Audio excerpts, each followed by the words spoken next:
ஏன் பைபிள் எடுத்து படிச்சு பாருங்க. எங்க பைபிள் என்பது ஒரு தேன் கூடுங்க.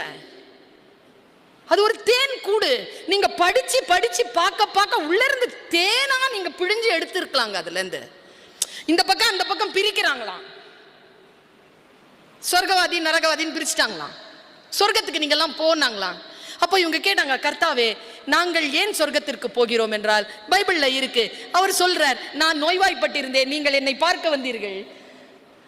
நான் சிறையில் இருந்தேன், என்னை நீங்கள் விசாரிக்க வந்தீர்கள்.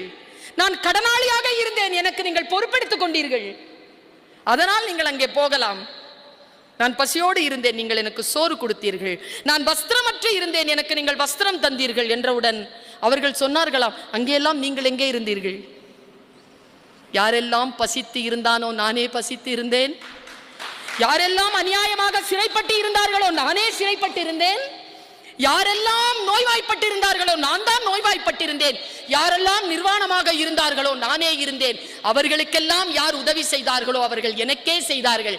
அவர்களுக்கான கூலி அவர்களுக்கு வழங்கப்படும் என்று பைபிள் சொல்கிறது. இதை நாம் சொல்ல வேண்டாமா?